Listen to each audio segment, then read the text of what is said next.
பணப்பரிவர்த்தனை கண்டுபிடிப்பு. இவ்வளவு பணம் எங்கிருந்து வந்தது? KN நேருவை இறுக்கி பிடித்த அமலாக்கத்துறை. அமைச்சர் KN நேருவின் சகோதரரின் கட்டுமான நிறுவனத்திற்கு சொந்தமான 10க்கும் மேற்பட்ட இடங்களில் கேரளம் மற்றும் மதுரையிலிருந்து வந்த அமலாக்கத்துறை அதிகாரிகள் சோதனை மேற்கொண்டு வருகின்றனர்.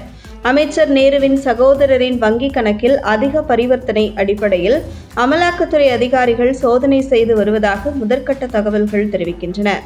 KN நேருவின் மறைந்த சகோதரர் KN ராமஜெயம் மற்றும் அவருக்கு சொந்தமான நிறுவனங்களிலும் அமைச்சர் KN நேருவின் சகோதரர்கள், சகோதரி, மகன் வீடுகளிலும் சோதனை நடைபெற்று வரும் நிலையில் அமைச்சர் நேரு வீட்டிலும் அமலாக்கத்துறை சோதனை நடைபெறுகிறது.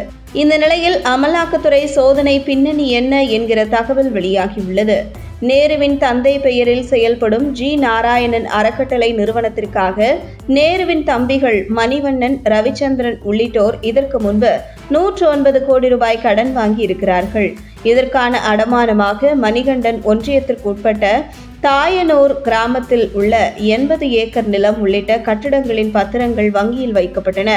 கடன் தொகையை கட்டச் சொல்லி வங்கியில் இருந்து பலமுறை அறிவுறுத்தப்பட்டும் பணம் செலுத்த தவறியதால் கடந்த 2018ஆம் ஆண்டு மார்ச் மாதம் 16ஆம் தேதி நேரு குடும்பத்துக்கு சொந்தமான சொத்துக்களை சுவாதீனம் எடுத்துக்கொண்டது இந்தியன் வங்கி. இந்த நிலையில் அந்த நிலம் மற்றும் கட்டிடங்களை முழுமையாக விற்பனை செய்ய உள்ளதாகவும் இந்தியன் வங்கி அறிவித்துள்ளது. இந்த நிலையில் அந்த சொத்துக்களின் தற்போதைய மதிப்பு 116 கோடி ரூபாய் என்றும் அதை ஏலம் எடுக்க விரும்புபவர்கள் நவம்பர் 11ஆம் தேதி காலை மின்னணு ஏலம் மூலம் எடுத்துக்கொள்ளலாம் எனவும் இந்தியன் வங்கி தரப்பில் தெரிவிக்கப்பட்டது. அதேபோல் KN நேரு குடும்பம் 40 கோடி இந்தியன் ஓவர்சீஸ் வங்கியில் கடன் கட்டாததால் சொத்து ஜப்தி ஏல விற்பனைக்கு வந்தது. மேலும் சில குடும்ப நிறுவனம் மூலம் கிண்டி இந்தியன் வங்கியிலும் கடன்கள் ஜப்தி ஏல விற்பனைக்கு வந்தது. இப்படி பல கோடி ரூபாய் கடனை வாங்கி ஏல விற்பனைக்கு வந்த பிறகு அதனை அடைத்து சொத்துக்கள் மீட்கப்பட்டுள்ளதாக கூறப்படுகிறது. அப்படி மீட்கப்பட்ட சொத்துக்களுக்காக அந்த பணம் எங்கிருந்து வந்தது என்கிற சந்தேகம் அமலாக்கத்துறையினருக்கு எழுந்துள்ளது. மேலும் 2021 திமுக ஆட்சிக்கு வந்த பின்பு தொடர்ந்து திமுக அமைச்சர்கள் கண்காணிக்கப்பட்டு வந்தனர். அப்படி கண்காணிக்கப்பட்டு வந்த அமைச்சர்களில் முக்கியமானவராக இருந்து KN நேருவும் ஒருவர். அந்த வகையில் அமலாக்கத்துறை ரேடாரில் தீவிரமாக கண்காணிக்கப்பட்டு வந்த KN நேருவை குறிவைத்து இறங்கியுள்ளது அமலாக்கத்துறை.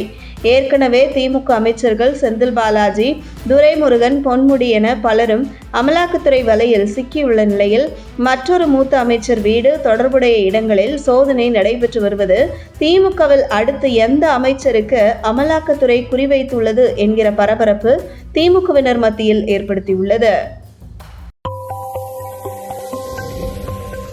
உங்கள் தின சேவல்.